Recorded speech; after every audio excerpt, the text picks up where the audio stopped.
Ibu akan bahas tentang pertanggungjawaban pidana, ya. Jadi tadi ada tentang buku-buku ya, buku 1, 2, 3 KUH pidana. Sesi ini Ibu akan bahas tentang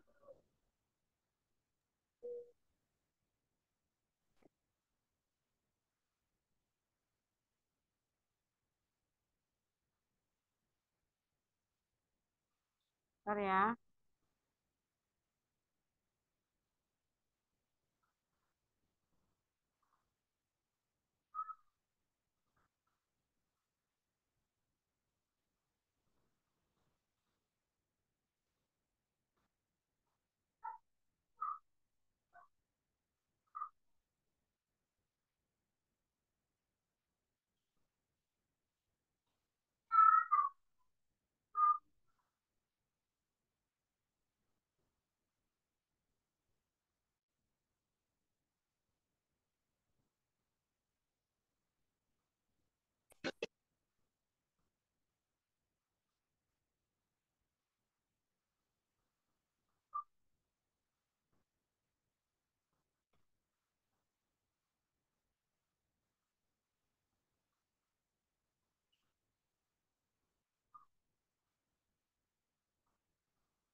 Oke, baik. Kita akan bahas tentang eh, pertanggungjawaban pidana, ya.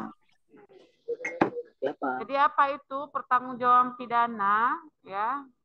Atau dikenal dengan istilah asing criminal responsibility, ya. Jadi nanti kalau kalian banyak baca-baca jurnal, ya, baca-baca skripsi teman-teman kalian, ya, itu banyak yang membahas tentang eh, apa pertanggungjawaban pidana. Jadi banyak yang membahas tentang itu, pertanggungjawaban pidana pelaku money laundering misalnya, atau pertanggungjawaban pidana pelaku korupsi, pertanggungjawaban pidana kelalaian, ya.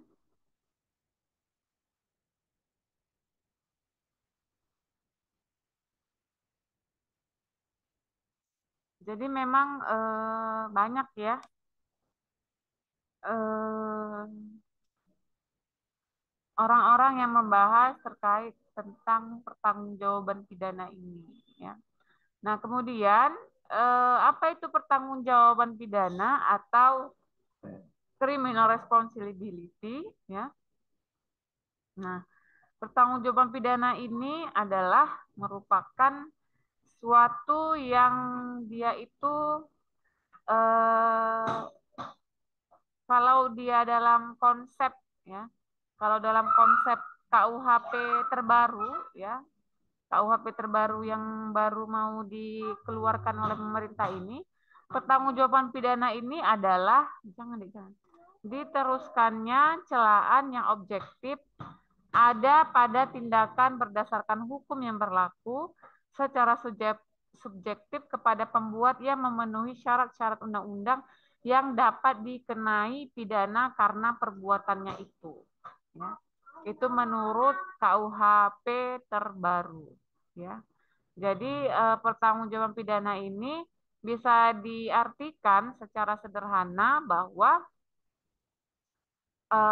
subjek, ya, subjek hukum yaitu manusia, ya, subjek hukum manusia, kemudian juga korporasi, ya, kemudian juga organisasi itu bisa dimintai pertanggungjawaban pidananya dengan syarat yang tadi bisa dia diteruskan, ya, celaan-celaan yang dia buat, ya, kejahatan-kejahatan yang dia lakukan itu bisa diteruskan kepada dirinya dengan syarat-syarat yang sudah memenuhi.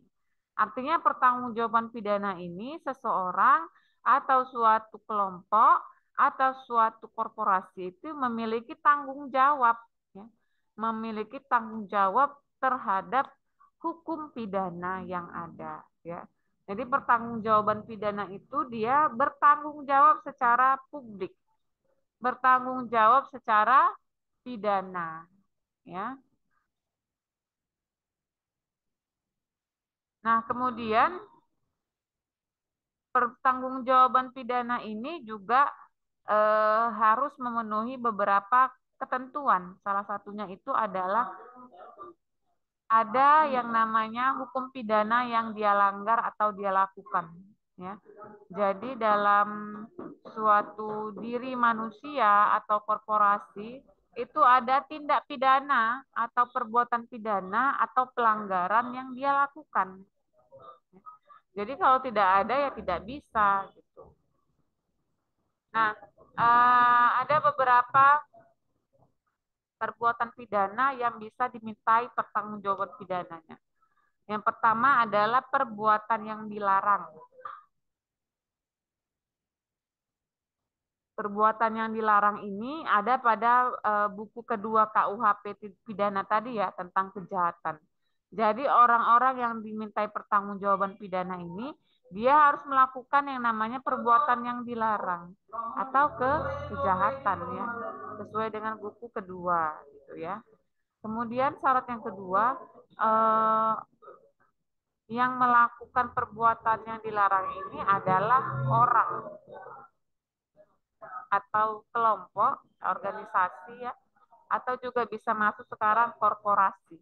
Walaupun mungkin kita berpikir korporasi kan Bu, dia dalam bentuk perusahaan ya atau dia dalam bentuk lembaga. Bagaimana mempidana lembaga, bagaimana mempidana perusahaan? Mungkin memang dia lebih langsung strict lagi dia ke individu pimpinan korporasi.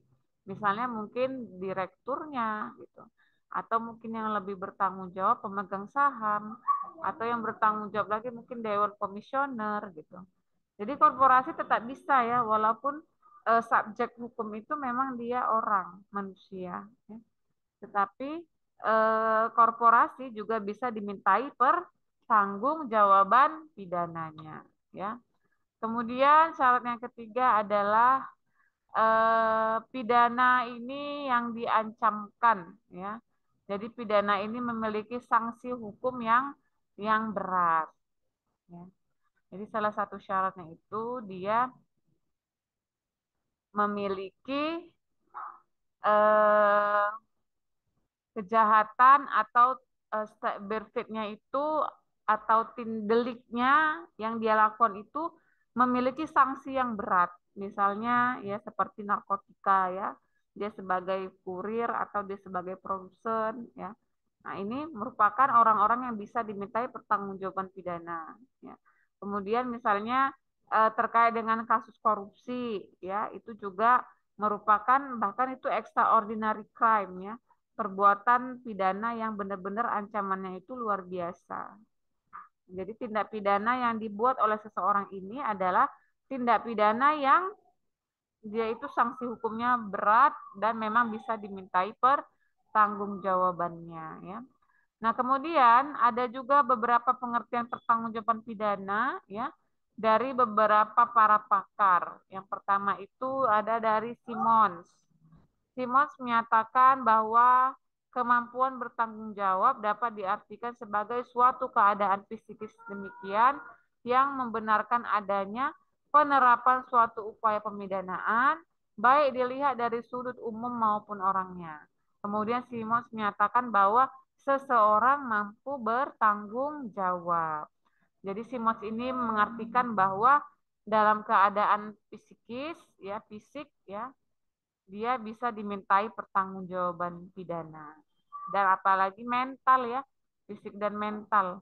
Jadi harus bisa dimintain pertanggungjawaban pidananya ya. Nah, kemudian dari Van Hemel sendiri bahwa menyatakan bahwa pertanggungjawaban pidana adalah suatu keadaan normalitas fisikis dan kematangan yang membawa adanya kemampuan pada diri perilaku. Ya. Kemudian Van Bemelen menyatakan bahwa seorang dapat dipertanggungjawabkan ialah orang yang dapat mempertahankan hidupnya yang patut. Jadi pertanggungjawaban pidana itu juga ada syarat. Nah, ada nggak orang yang tidak bisa dimintai pertanggungjawaban pidananya? Ada, gitu. Siapa-siapakah mereka? Ya, ada di dalam KUHP itu kalau kalian baca. Salah satunya adalah orang yang gila, ya. Orang yang tidak memiliki akal atau tidak waras atau gila. Nah, itu bisa dia nggak bisa kita minta pertanggungjawaban pidananya. Kenapa? Karena dia tidak memiliki kecakapan dalam berpikir, ya. Jadi orang gila yang melakukan misalnya membakar suatu rumah misalnya ya kan, ternyata secara kejiwaan dia terganggu, dia tidak bisa dimintai pertanggungjawaban pidana kalau dia orang orang gila, ya. Kemudian siapa lagi yang tidak bisa dimintai pertanggungjawabannya? Yaitu adalah orang yang sudah mati, ya. Jadi kalau orang sudah meninggal, orang sudah mati, nggak bisa lagi, kayak gimana udah mati ya kan? Jadi ya misalnya dia melakukan sebuah kejahatan dan dia mati, ya sudah terhenti gitu. Terhenti kasusnya atau ditutup kalau pelakunya itu sudah mati, ya. Nggak bisa lagi dia dimintai pertanggungjawaban pidananya. Nah, kemudian ada lagi, oh jatuh ya, Dek. Ada, yaitu orang-orang yang sudah menghilang selama dalam kurun waktu tertentu. Biasanya ini mungkin hilang selama 30 tahun, 40 tahun. Jadi kalau secara hukum 20 tahun polisi belum menemukan pelaku, maka kasus akan ditutup. Ya. Jadi orang yang sudah istilahnya sudah kadaluarsa ya, tidak bisa penegak hukum menemukan dia lagi, misalnya 20 tahun lebih, itu case ditutup. Jadi nggak bisa lagi dia dimintai pertanggungjawaban pidana karena dia sudah menghilang. Dan ada satu lagi yang tidak bisa dimintai pertanggungjawaban pidana adalah orang yang sakit, ya. Tapi sakitnya bukan sakit biasa ya, bukan sakit flu ya, atau sakit misalnya sakit jantung, enggak. Sakit itu misalnya dia koma, kritis. Nah, itu tidak bisa. Kenapa? Karena sudah hampir mau mati, sudah tidak sadar. Kalau dia masih sadar ya tetap diproses, tetap dimintai pertanggungjawaban pidana kepada si pelaku tersebut. Jadi itu ya untuk pertanggungjawaban pidana. Makanya kenapa kita pelajari agar kalian tahu gitu, bahwasanya tidak semua orang yang bisa diminta pertanggungjawaban pidana dan ada syarat-syarat ya seseorang itu bisa dimintai pertanggungjawaban pidananya, ya. Itu ada di dalam pasal-pasal dalam KUHP ya. Ada dalam pasal 44, 48 ya, 221.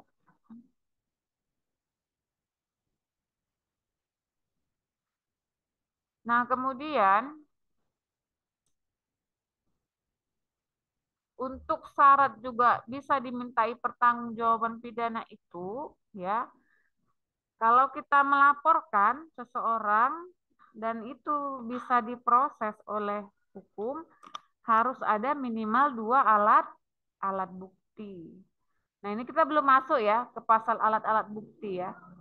Jadi nanti akan Ibu sampaikan juga terkait dengan alat bukti di dalam hukum pidana. Nah, untuk orang yang bisa dimintai pertanggungjawaban pidana, orang ini atau orang yang memproses yaitu penegak hukum harus memiliki minimal 2 alat bukti. Kalau nggak bisa dimintai pertanggungjawaban pidananya. 5 alat bukti itu apa? Ada bukti surat, ya kan? Nah, kemudian bukti keterangan saksi, keterangan terdakwa, kemudian keterangan ahli dan petunjuk. Jadi 5 ini harus ada, apakah bukti keterangan saksi atau keterangan ahli atau bukti surat. Nah, ini ada lagi baru muncul ya alat bukti terbaru yaitu penyadapan ya. Jadi penyadapan ya, hasil penyadapan itu juga bisa menjadi alat bukti. Biasanya ini dalam kasus-kasus korupsi. Jadi satu alat bukti, satu mungkin keterangan saksi. Jadi 2 aja nih udah ada, maka orang bersangkutan bisa dia proses atau bisa dimintai pertanggungjawaban pidana. Dia harus ingat, nggak semua lah secara serta-merta langsung diproses ya kan, nanti dilaporin, ditangkap, nggak gitu. Atau dia misalnya melakukan ini, dituduh melakukan ini, ditangkap, enggak. Jadi harus ada proses penyidikan dan penyelidikan dan harus memuat dua alat bukti. Baru dia bisa ditangkap ya. Dan ditangkap juga nggak main-main, harus ada surat penangkapannya secara resmi. Barulah dia bisa menjadi pelaku dari tindak pidana. Ada kata namanya terdakwa, ya, kemudian ada terpidana, ya, terdakwa, terpidana, satu lagi apa ya? Lupa Ibu. Ada tiga itu satu lagi istilahnya. Kalau terdakwa dia sudah masuk dalam dakwaan, maksudnya pelaku ya, pelaku tindak tersangka. Nah, itu dia. Jadi kalau dia tahap polisi, dia tersangka, ya, tersangka masih disangka, ya, yang mau dimintai pertanggungjawaban ini. Kalau dia sudah masuk dalam kejaksaan, dia menjadi terdakwa, dan kalau sudah divonis, maka dia menjadi terpidana. Itu sekalian ingat, paham. Karena Ibu bilang luas sekali ilmu hukum pidana ini. Nggak cukup sebenarnya hanya dua-dua SKS ya, harus 3 semester sesungguhnya ya. Itu pun mungkin kita kadang lupa ingat ya. Oke, mungkin sampai sini aja dulu ya. Nggak banyak-banyak. Banyak-banyak juga makin pening kalian Ibu lihat. Karena Ibu serius aja ya, nggak ada lucu-lucunya ya. Memang Ibu nggak bisa melucu, gimana lah ya. Harus serius terus, karena namanya bahas hukum pidana ya kan. Berat ini ya. Oke, mungkin Ibu buka sesi tanya jawab ya. Ada yang mau bertanya terkait dengan pertanggungjawaban pidana? Silakan. Ada yang mau menanyakan tentang pertanggungjawaban pidana terhadap tersangka, terdakwa, sampai dengan terpidana? Tidak ada, pas? Oke, baik. Karena tidak ada yang mau bertanya, mungkin Ibu padakan ya untuk perkuliahan kita hari ini. Mohon maaf sekali tadi telat ya, karena Ibu memang lagi itulah ya, sana sini ya kan. Jadi hampir jam 3 lewat dan kita juga berakhir jam 4 lewat ya. Mohon maaf keterlambatan Ibu ya. Dan mungkin minggu depan juga kita masih 2 kali Zoom ya. Untuk tatap muka Ibu online kan saja terus ya, karena kita hanya 4 kali tatap muka gitu. Selebihnya online lagi ya. Oke, terima kasih untuk partisipasinya dan kehadirannya. Semoga apa yang Ibu sampaikan tadi bisa masuk ke dalam alam bawah sadar kalian dan bisa menjadi tambahan ilmu buat kalian ya. Ibu akhiri perkuliahan kita, sampai jumpa di minggu depan. Nanti hari dan jamnya Ibu kabari ya. Apakah Senin atau Selasa atau Rabu ya kan. Yang pasti di jam 3 sore dan agak telat lah mungkin ya, 3 lewat 10 gitu ya. Oke, terima kasih. Assalamualaikum warahmatullahi wabarakatuh.